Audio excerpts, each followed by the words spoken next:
7 ছেপ্টেম্বৰ 2025 এই বছৰটোত পিতৃপক্ষৰ সূচনা কেতিয়া? ইয়াৰ গুৰুত্বই বা কি? দেৱী পক্ষ কেতিয়াৰ পৰা আৰম্ভ হ'ব? তাকে লৈ মই এষ্ট্ৰলজাৰ ডক্টৰ মঞ্জুশ্ৰীয়ে আপোনালোকৰ সন্মুখত উপস্থিত হৈছোঁ। যেতিয়া কন্যা ৰাশিত সূৰ্য প্ৰৱেশ কৰে তেতিয়া পিতৃপক্ষৰ সূচনা হয়। প্ৰতি বছৰে ভাদ মাহৰ পূৰ্ণিমা তিথিৰ পৰা পিতৃপক্ষ আৰম্ভ হয় আৰু আহিন মাহৰ অমাৱস্যা তিথিত শেষ হয়। পিতৃপক্ষৰ এই 15 দিনীয়া সময়ছোৱাত আমাৰ পূৰ্বপুৰুষসকলৰ ইয়াৰ জৰিয়তে তেওঁলোকৰ নিমিত্তে খাদ্য আগবঢ়োৱা হয় আৰু শ্ৰদ্ধাঞ্জলি জনোৱা হয়। ফলত পিতৃপুৰুষৰ আত্মাই শান্তি লাভ কৰি আমাক পৰম আশীৰ্বাদ প্ৰদান কৰে। বিশেষকৈ যিসকলৰ জন্মচক্ৰত পিতৃদোষ জন্মৰে পৰা আছে তেওঁলোকৰ গ্ৰহ শান্তিৰ বাবে এই পিতৃপক্ষ সোণালী সময়। প্ৰতি বছৰে পিতৃপক্ষ ভাদ মাহৰ পূৰ্ণিমাৰ পৰা আৰম্ভ হয় আৰু আহিন মাহৰ অমাৱস্যাত শেষ হয়গৈ।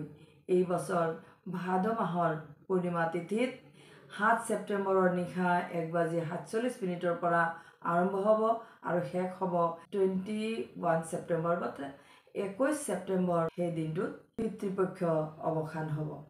এই 21 ছেপ্টেম্বৰ তাৰিখৰ দিনটোৱেই মহালয়া পাৰ্বণ শ্ৰাদ্ধ।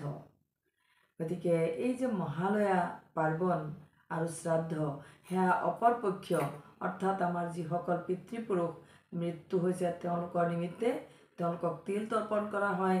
সকলোৱে বহুতো মানুহৰ সমাগম হয় নদীৰ পাৰত আৰু নদীৰ পাৰত গৈ পেলাই তেওঁলোকে নিজৰ পিতৃপুৰুষসকলৰ নিমিত্তে তিল তৰ্পণ কৰে, পানী দিয়া হয় আৰু সেই পানী দিওঁতে তেওঁলোকক মাতিব লাগে। যোনে যি নাম কৰি মাতিছিলে, কাৰোবাৰ নাম ল'ব, পিতৃ দেউতা বুলি মাতিব, মা বুলি মাতিব, যোনে যি তেওঁলোকৰ যি সম্পৰ্ক সেয়া মাতিব, লগতে নামো কৰি তেওঁলোকৰ নিমিত্তে শ্ৰদ্ধা কৰিব আৰু তেওঁলোকৰ যি পিতৃকৰ্ম আছে পিতৃকৰ্মৰ নিমিত্তে কেৱল মাত্ৰ পানী অৰ্পণ কৰিব লাগে।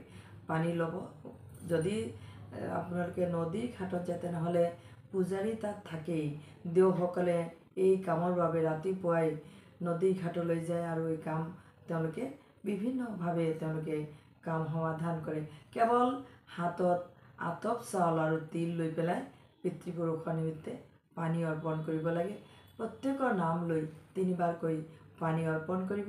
আপোনালোকৰ যি পিতৃপুৰুষৰ খং ৰাগ বা যি সমস্যা তেওঁলোকৰ থাকে সকলো শান্ত হৈ পিতৃপুৰুষৰ শান্তি লাভ হয় আৰু তেওঁলোকে পৰম আশীৰ্বাদ দি থৈ যায় আৰু তেওঁলোকৰ আন্তৰিক আশীৰ্বাদ পাই আমাৰ যিসকলৰ পিতৃ দোষ আছে তেওঁলোকৰ অত্যন্ত শান্তি হয় আৰু বছৰটোত পদে পদে বাধা বিঘিনি, শত্ৰু কষ্ট, শাৰীৰিক অসুস্থতা, ঘৰুৱা অশান্তি আদি সকলোৰ অৱসান ঘটে আৰু শান্তিৰে গোটেই বছৰটো পাৰ কৰিব পাৰে।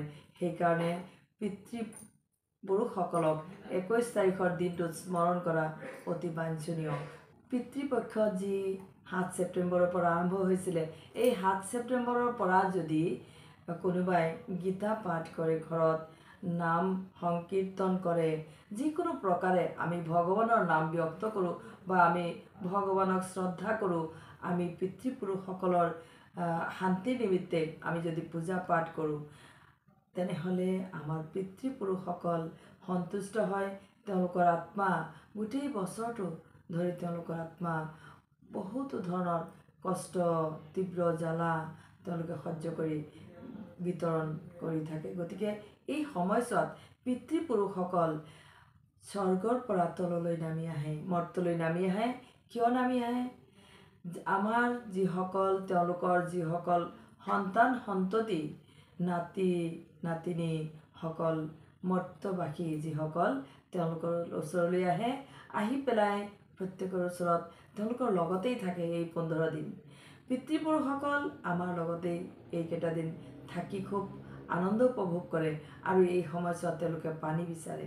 তেওঁলোকক যদি পানী দিয়া হয় তেনেহ'লে আমাৰ শান্তিৰ বাবে তেওঁলোকে বহুত আশীৰ্বাদ আমাক প্ৰদান কৰি যায়। সেইকাৰণে আমি এই কামটো কৰা উচিত। আৰু যদি কোনোবাই প্ৰতিদিন অকণমান এটি অধ্যায় যদি কোনোবাই গীতা পাঠ কৰে বা শ্ৰৱণো কৰে তেনেহ'লেও অত্যন্ত পুণ্য লাভ হয় আৰু পিতৃপুৰুষসকলৰ শান্তি লাভ হয়। লগতে এই সময়ছোৱাত ব্ৰাহ্মণক দান কৰিব পাৰি। আমি ব্ৰাহ্মণক গীতা দান কৰিলে অত্যন্ত পুণ্য লাভ হয়। কমেও আপুনি 11টা গীতা দান কৰিব পাৰে। সৰু হওক ডাঙৰ হওক সেয়া নিজৰ সামৰ্থ্য অনুসৰি দান কৰিব গীতা। আৰু লগতে 11 টকা আপুনি দক্ষিণা হিচাপে দিব আৰু ব্ৰাহ্মণক ভোজন কৰাব। যোনে যোগ্য ব্ৰাহ্মণ হয় তেওঁলোকক ভোজন কৰাব বা দুখীয়াক দান কৰিব, ভোজন কৰাব। আৰু বিদ্বান ব্যক্তিক গীতা আপুনি দান কৰিব। আপোনাৰ সামৰ্থ্য অনুসৰিহে দান কৰিব, কোনো কথা নাই। পিতৃপক্ষৰ সময়ছোৱাত যদি প্ৰতিদিন তিল তৰ্পণ কৰে তেন্তে পূৰ্বপুৰুষৰ আশীৰ্বাদ সদায় আপোনাৰ লগতে থাকিব, আপোনাৰ ওপৰত বৰ্ষিত হ'ব। যিয়ে নহওক, এই যে পিতৃপক্ষ আহি আছে, এই পিতৃপক্ষৰ সময়ছোৱাত আপোনালোকে দান কৰ্ম বা যিখিনি আপোনালোকে কৰে এয়া কৰি যাব।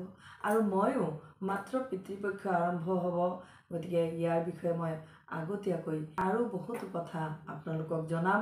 আপোনালোকে সেই অনুসৰি যদি পিতৃপুৰুষক শ্ৰদ্ধা ভক্তি আপোনালোকে জ্ঞাপন কৰে তেনেহ'লে পিতৃপুৰুষৰ আশীৰ্বাদ আপোনাৰ লগত থাকিব আৰু সমস্ত ধৰণৰ বাধা বিপত্তি নাইকিয়া কৰিব। যিয়ে নহওক, মই এইদৰে আপোনালোকক আৰু বহু কথা জনাবলৈ আহিম। ধন্যবাদ।